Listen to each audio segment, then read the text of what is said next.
किसी एक समुदाय की संख्या उस देश में 50% से ज्यादा हो तो फिर जाहिर सी बात है कि उस समुदाय की इतनी ज्यादा आप कैपेसिटी समझ लीजिए कि जो वहां का कानून होता है, वहां का लोकतंत्र होता है, वो सब पैरों तले ऐसे कुचल दिया जाता है, रौंद दिया जाता है। वहां की सरकार वगैरह कुछ होती नहीं है, ना वहां कोई कानून सिस्टम होता है, ना वहां कोई मंत्री, ना कोई विधायक, ना कोई प्रशासन, कोई व्यवस्था, सारी व्यवस्थाएं से पैरों तले आ जाती है।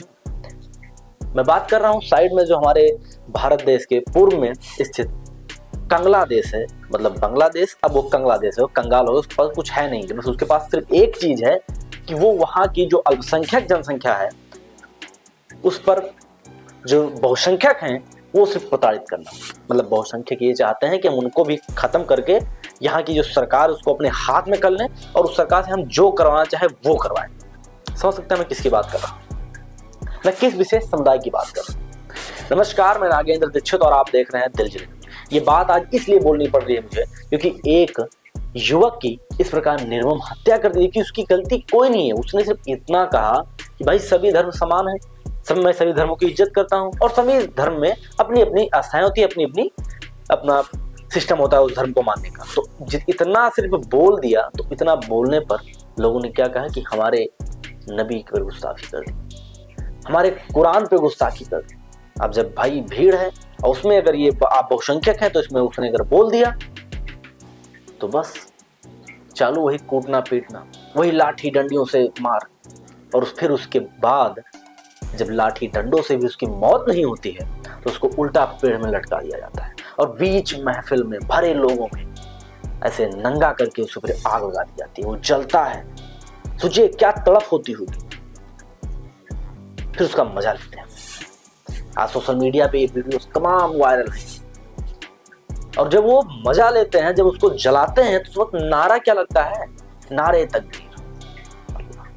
क्या बात है भाई, गजब का सिस्टम है और गजब के लोग हैं और गजब उनकी मानसिकताएं हैं कि किसी एक विशेष धर्म को मतलब एक विशेष व्यक्ति को जला देना और सिर्फ इतना कहने पर कि सभी धर्म समान है, सभी धर्म की अपनी अपनी कैपेसिटी, अपनी अपनी समानताएं और अपने अपने आधार पर उनकी कार्यशैली होती है, तो ये कहना देना जुर्म होता है। ये बात मैं कर रहा हूँ, दरअसल जिस व्यक्ति की मैं बात कर रहा हूँ, जिस युवक की बात कर रहा हूँ, जिसकी महज उम्र 25 से 27 साल थी, दीपू चंद्र दास, जिसको बीच सड़क पे जिंदा जला दिया। ये घटना बांग्लादेश की। चलिए इससे जुड़े मैं आपको कई फैक्ट बताता हूँ कि पूरे विश्व में दो तरीके के मुल्क हैं, इस्लामिक मुल्क की बात कर रहा हूँ, दो तरीके के इस्लामिक मुल्क हैं, जहाँ एक तरफ ये आप पाकिस्तान और बांग्लादेश है और एक तरफ ऐसे मुल्क हैं जो कि मध्य में, जिन मुल्कों में जो विदेशी लोग जाते हैं, मान लीजिए वो इस्लाम को मानने वाले नहीं हैं, वो लोग वहां जाते हैं तो वो लोग की इज्जत करते हैं और वो रखते हैं क्योंकि उनको जरूरत है। वो भाई साहब ये टेक्निक बनाने को उनके पास शैली है नहीं, तो वो चाहते हैं कि हमारे देश में ये काम करें और हमारी इकोनॉमी को डेवलप करें, हमारे देश के लिए ये काम करते रहें। तो वो उनको अब ये इतना कहते हैं कि आपको नहीं भाई नमाज पढ़ना है, नमाज ना पढ़िए, लेकिन फिर भी सलाम वालेकुम और ये सब सीख लीजिए तो हमारे देश में आराम से आप रहिए और आप हमारे देश के लिए काम करिए। तो एक तो वो तो मुल्क हुए, और दूसरे मुल्क जो ये बांग्लादेश और पाकिस्तान जैसे मुल्क हैं, इनको उनकी जरूरत नहीं है किसी की, इनको बस एक चिंगारी की आवश्यकता होती है कि अगर वो कोई लगा दे तो फिर अब चाहे जो सामने उसको चीड़ फाड़ कर रख दो।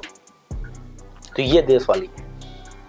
हालांकि जिस व्यक्ति की निर्मम हत्या हुई है, जिसको जिंदा जलाया गया है, वो एक कंपनी में कार्य करता था और वहीं पे बोल दिया, हालांकि उसको थाने में ले गए, वहां भी 1-2 घंटे बंद रखे, फिर थाने से लेकर जाके उसको बाहर निकाले, फिर पीटे मारे और बीच चौराहे पे चला दिया। ये घटना सुनने में कितनी अच्छी लगती है, कितनी प्यारी लगती है कि भाई घटना बता रहे हैं, हम सुन रहे हैं, मजा आ रहा है। मतलब जो अल्पसंख्यक हो, वो दलित हिंदू, दलित इसलिए लगा देना है कि अब उसका एक अलग ही जरिया है, आप समझ सकते हैं, लेकिन दलित हिंदू उसको पीट पीट कर, मार मार कर और उसको जिंदा जला दिया जाता है। लेकिन हमारे जो भारत देश के कुछ विशेष नेता हैं जो जय भीम जय मीम का नारा लगाते हैं, आखिर उनकी आवाज नहीं उठ रही, वो बोल नहीं रहे, उनकी हम कहीं स्पीच नहीं सुन रहे कि भाई आपका ये कहाँ गया जो आप हरदम स्पीच देते थे। और ये आपको एक बात मालूम कि भारत का दुर्भाग्य ये है कि जिस बांग्लादेश में ऐसे हिंदुओं की निर्मम हत्याएं हो रही हैं, उस देश के खिलाड़ियों को ऑक्शन में 9 करोड़, 10 करोड़, 12 करोड़, 15 करोड़, 20 करोड़ रुपयों से खरीदा जा रहा है उन प्लेयरों को इंडिया में खेलने के लिए। अरे धिक्कार है इसे यार क्रिकेट बोर्ड पर कि इनको क्यों खरीदते हो जब आप इतने नालायक हैं साले लोग। क्यों आपके देश के जो मेन भाई हिंदू वहां भी हैं, हिंदू यहाँ भी हैं, लेकिन आपके यहाँ अल्पसंख्यक है, इसका मतलब ये नहीं कि आप उनको मारें, आप उनको पीट दें, आप उनको जला दें जिंदा, कोई ना बोले।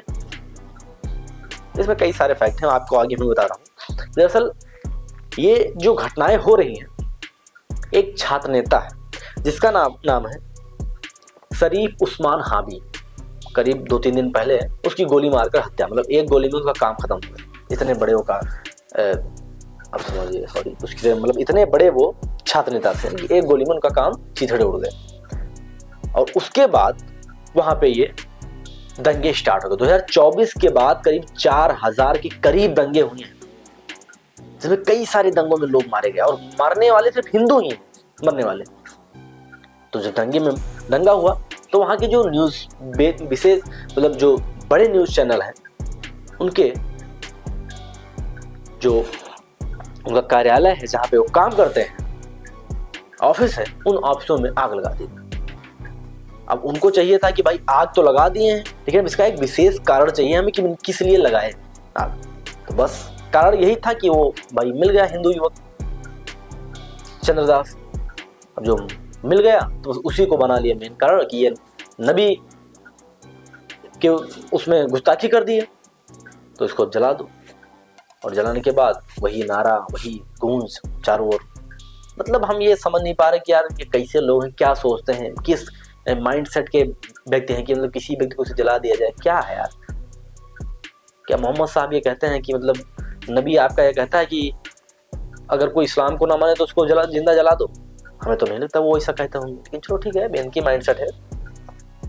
तो काम यहीं से स्टार्ट हुआ, और जो शरीफ उस्मान हादी है उन्हीं के मृतक होने के बाद ये सारी घटनाएं चालू हुई। हालांकि वर्तमान सरकार जो है वो भी कुछ विशेष उसमें कर नहीं पा रही। हालांकि वर्तमान जब शेख हसीना को हटाया गया था तो यही सोच कर हटाया गया था कि शेख हसीना के दौर पर भ्रष्टाचार बहुत था, लेकिन इनको हटा दो तो कुछ अच्छा होगा।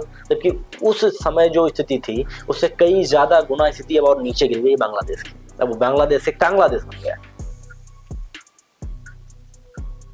हालांकि और एक उनका जो उस्मान हाबी था उसका कहना ये था कि हम भारत के लोगों को यहाँ नहीं रहने देंगे, भारत का समर्थन हम नहीं करेंगे।